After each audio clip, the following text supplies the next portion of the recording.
สวัสดีโอเคมื้อนี้ก็มีเลเซอร์วัดระดับ12เซนตัวหนึ่งมาแนะนำซึ่งจะประกอบมี2ถงเนาะตัวนี้จะเป็นขาตั้งตัวนี้จะเป็น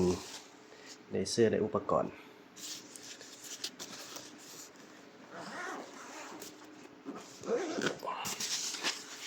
นี่ทางด้านในมันจะประกอบมีตัว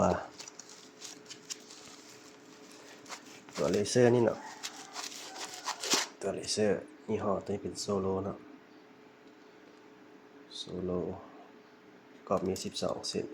ด้านทางจะเป็นตาแมวและตัวที่ยึดติดกับฝาด้านกล้องจะเป็นตัวยึดติดกับขากล้องตัวนี้2มันจะเป็นฐานห้องตัวนี้สามารถปรับระดับได้ตัวนี้เพียงแต่หมุนซ้ายหมุนขวา3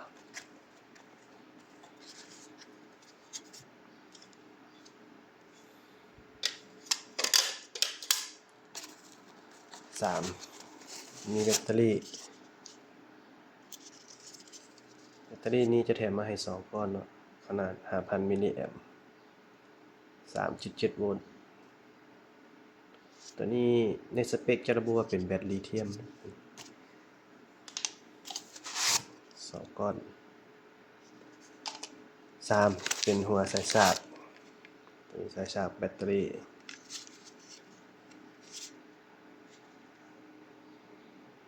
เป็น DC 5 โวลต์ 2 แอมป์ตัวนี้4ตัวนี้จะเป็นตัวยึดระหว่างตัวเลเซอร์และขาตั้งกล้อง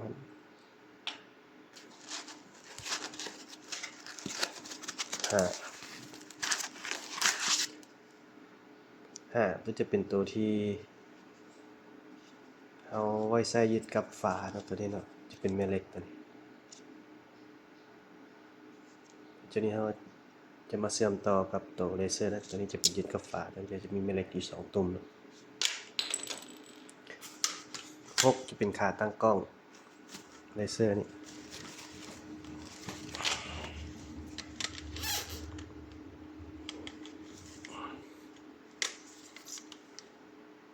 เบื้องแรกอะ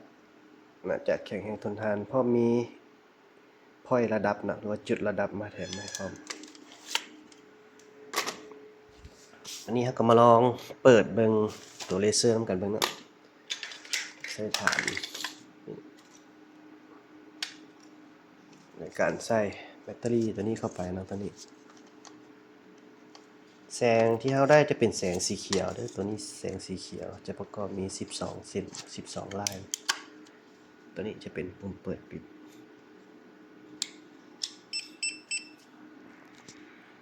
ตัวนี้ปุ่มเปิดปิดเส้นทั้งนอนทั้งตั้ง vertical horizontal ตัวนี้จะเป็นปุ่มปรับรีแสงตัวนี้ถือว่าสีสันสดใสเนาะและแจ้งดีเลยสามารถเห็นได้และจะมีแถมออกมาอีกตัวหนึ่งก็คือเป็นรีโมทเนาะเป็นรีโมทควบคุมตัวนี้ปรับได้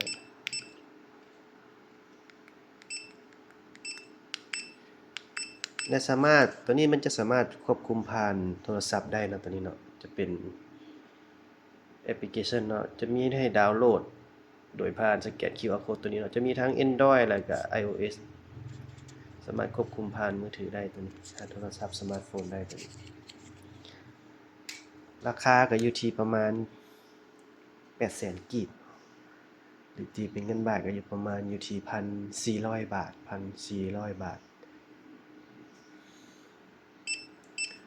ถือว่าวัสดุที่ให้มาก็ถือว่าแข็งแรงทนทาน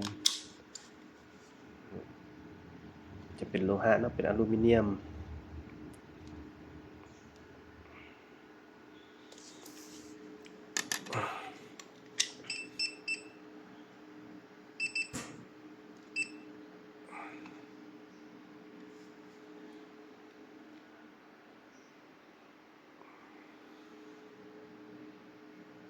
ใครสนใจก็อินบ็อกซ์มาได้เนาะตัวนี้ เลเซอร์ยี่ห้อโซโลเนาะถ้าว่าระดับเฮาบ่ได้เที่ยงกล้องก็จะมีเสียงดังแบบนี้เนาะตึ๊บเมื่อระดับได้มันจะมีโอเคพบกันใหม่สิคราวหน้า